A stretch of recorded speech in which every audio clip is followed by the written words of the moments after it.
एक हरे भरे गांव में ढलते सूरज की सुनहरी रोशनी में कल्लू नाम का एक भारतीय मदारी अपनी पारंपरिक बांसुरी बजा रहा था। उसने साधारण कपड़े पहने थे, लेकिन उसकी आंखों में एक अजीब सी चमक थी। उसके कंधे पर चिंगारी नाम का एक नटखट और समझदार बंदर बैठा था, जो हमेशा चौकन्ना रहता था। गांव के छोटे छोटे मिट्टी के घर और दूर तक फैले खेत उनके पीछे एक शांत पृष्ठभूमि बना रहे थे। कल्लू और चिंगारी की जोड़ी गांव भर में प्रसिद्ध थी। कल्लू की मधुर बांसुरी और चिंगारी की अनोखी हरकतें हर किसी का मन मोह लेती थी।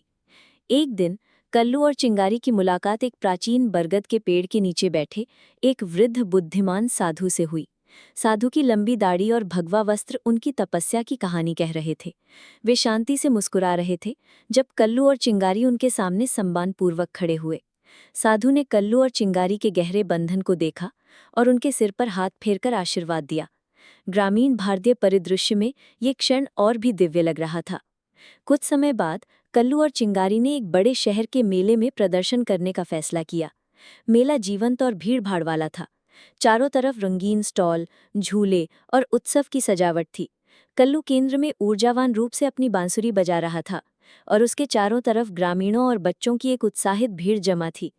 चिंगारी बंदर कल्लू के सामने एक कलाबाजी कर रहा था। कभी उछलता तो कभी अपने सिर पर खड़ा हो जाता, जिससे भीड़ में खुशी की लहर दौड़ जाती। मेले में प्रदर्शन करते समय एक धनी सख्त चेहरे वाले व्यापारी की नज़र चिंगारी पर पड़ी। उसकी मोटी मूछें और महंगे पारंपरिक भारतीय वस्त्र उसकी शानो शौकत दर्शा रहे थे। उसकी आंखें लालच और वासना से चिंगारी पर टिकी थी, जो अभी भी अपनी कलाबाजी दिखा रहा था। कल्लू अपनी धुन में मग्न बांसुरी बजा रहा था, इस बात से अनजान कि उसकी अनमोल संपत्ति पर किसी की बुरी नज़र पड़ चुकी है। व्यापारी की आंखें केवल चिंगारी को हासिल करने का सपना देख रही थी। रात हुई और कल्लू अपने साधारण तंबू के बाहर सो रहा था। आधी रात में अचानक दो हट्टे कट्टे आदमी, जो व्यापारी के गुर्गे थे, वहां पहुंचे। उन्होंने कल्लू को धक्का दिया और उसकी आंखों के सामने ही चिंगारी को जबरन उठा लिया। कल्लू ने उन्हें रोकने की कोशिश की, लेकिन वो असहाय था। चिंगारी भी अपने आप को छुड़ाने के लिए संघर्ष कर रहा था, लेकिन गुर्गों की पकड़ मजबूत थी। थोड़ी दूरी पर व्यापारी इस कार्य की देखरेख कर रहा था। उसके चेहरे पर एक क्रूर मुस्कान थी।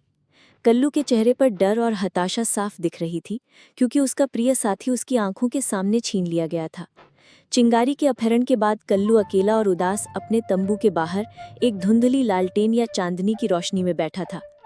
हालांकि वो दुखी था, उसके चेहरे पर दृढ़ संकल्प साफ झलक रहा था। उसके बगल में जमीन पर एक पुराना क्रमपुज नक्शा फैला हुआ था। वो गहरे विचारों में डूबा हुआ था। उसका हाथ शायद नक्शे पर टिका था। माहौल दुख और संकल्प का मिश्रण था। पृष्ठभूमि में गांव की झोपड़ियों की सिलुएट्स दिख रही थी।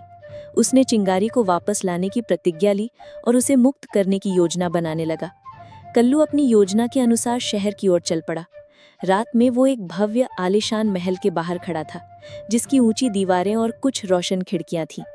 कल्लू महल की दीवारों के बाहर छिप कर खड़ा था और धीरे से अपनी बांसुरी बजा रहा था।